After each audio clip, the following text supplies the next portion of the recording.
Your husband is not a woman, newsflash. He doesn't think like a woman, he doesn't empathize like a woman, he doesn't read your mind like another woman.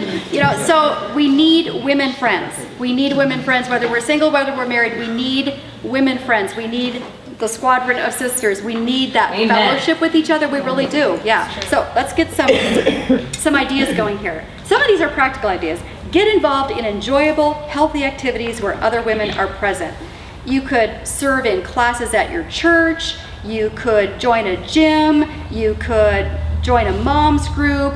There are all sorts of classes around the county. If you're a hiker, there's a hiking club, there's a Christian hiking club I know of. I mean, there's just all sorts of things where you could take your interest and you could say, okay, maybe I could get together with these other people or serve in some kind of ministry. Maybe it's a food ministry to the homeless or whatever. You're going to meet other people that way. Be willing to put effort into developing a deep friendship. I always thought deep friendships just happen. Yeah. Did you ever just I always thought just great marriages just happen too, but that's not true. Deep friendships, great friendships actually take effort. You have to put a little bit of work into it. So make an effort to take an interest in the other person's life, their family, their children, their activities, their hopes, their joys, their disappointments. Take an interest in their life.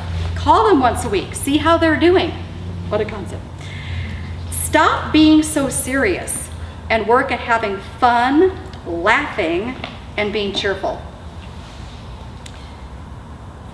If you're always complaining, if you're always negative, if you're pointing out other people's faults, do you think a lot of people want to be your friend? I'm sorry. But we probably all can think of a person like that, and it's like, oh, I just want to be able to escape right now because all they're doing is gossiping about someone or telling me every woeful thing that's going on in their life. And there's a time for grieving and there's a time for sharing our burdens. But if this person is if you are the person that's always going on and on with everything that's wrong, it kind of acts as repellent, doesn't it? So let's not be those kind of people. Pray for God to direct you to women who would make great friends. I have done this. Invite a woman to coffee or tea at your house or at a coffee shop. Ask her about herself. Don't just talk about you. Ask her about herself. That's the best way to start making friends.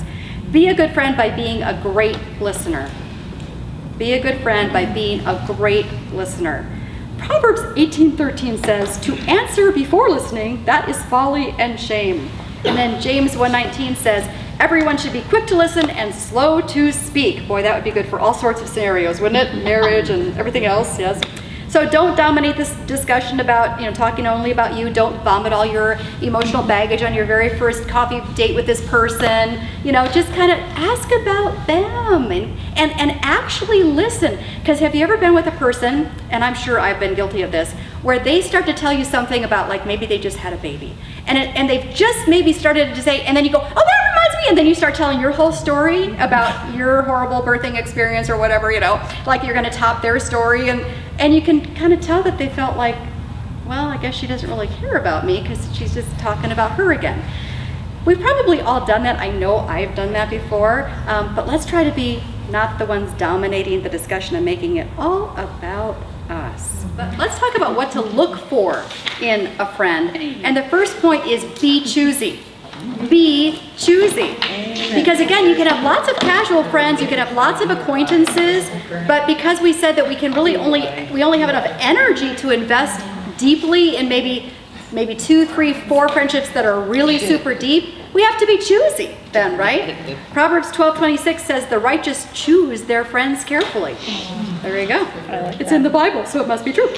Make sure, here's the next point, make sure they are seeking to honor and obey God, or they will likely draw you away from God. And that happens so subtly, doesn't it? It's like, when you put the lobster in the pan of cold water and then you turn up the water and the lobster doesn't know it's being cooked to death because it's such a slow thing. It's the same thing with us. If we're hanging out too long with people, we're supposed to be, of course, as believers, as followers of Christ, we do need to interact with non-believers, of course, because we need to be a light to them. But if we have those people as our closest friends, the ones that we are hanging out with a lot and sharing deeply, they will influence you. And if they're not following God, you can find yourself very slowly going off course, right? Just like if a ship, if it's just a hair off being precisely set at a certain, target, it's going to drift and slowly, it's going to end up in Hawaii instead of wherever. Okay, but Hawaii would be good. Just saying. And the verse that goes with that, by the way, is, I love this verse because I told it to my kids all the time when they were growing up. They probably hated me. 1 Corinthians 15:33, bad company corrupts good character. It's so short you can remember it, right? Bad company corrupts good character. It does. Yeah.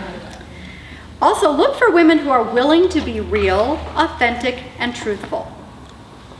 Just like we want to drop the mask, you want to find a woman who's willing to drop the mask too, right?